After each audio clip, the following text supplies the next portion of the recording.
It's time again to ask the attorney, and Darrell Minton from Minton, Marion Attorneys at Law joins us this evening, and we've got a couple questions about insurance to start things off. Okay. All right, we'll get started. Our first question, I was on a jury last year and the judge wouldn't answer our question about how much insurance the person who was sued had. Why can't we know that?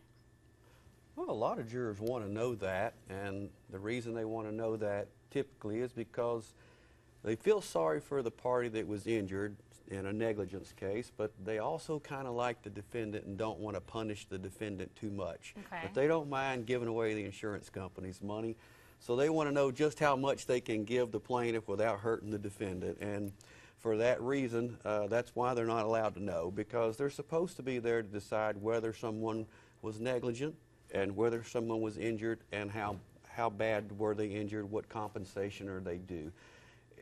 The issue of whether the person had insurance is not relevant. And if you've watched trials on television, you see that's one of the most frequent objections you see is relevance. In fact, there's another rule in the Texas Rules of Evidence specifically addressing insurance that says that the existence or non-existence of liability insurance is not admissible to determine whether a person was negligent on a particular occasion, because it has nothing to do with whether they were negligent.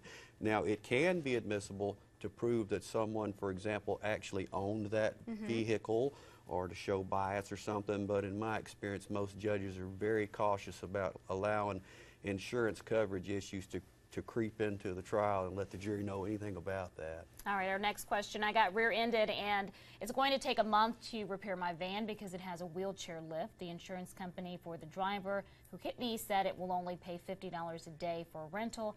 I can't get a van with a wheelchair ramp for that price. Do I have to pay the difference myself?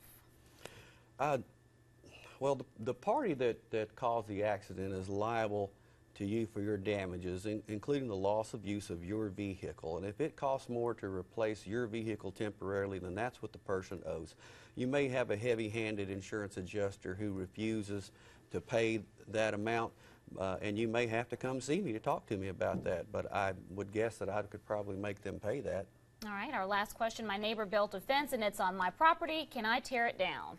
Whoa, slow down. I've been very careful to never advise my clients to engage in what we call self-help.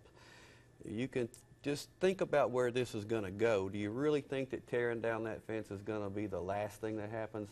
I doubt it. And you're probably going to have some involvement with the law, either civil or criminal, if you do that. If you'll come talk to me, maybe I can evaluate your particular case and determine whether it's okay for you to do that, but I'm probably going to advise you against it. All right, thanks so much. And we answer your questions every Wednesday, so make sure you get those into us.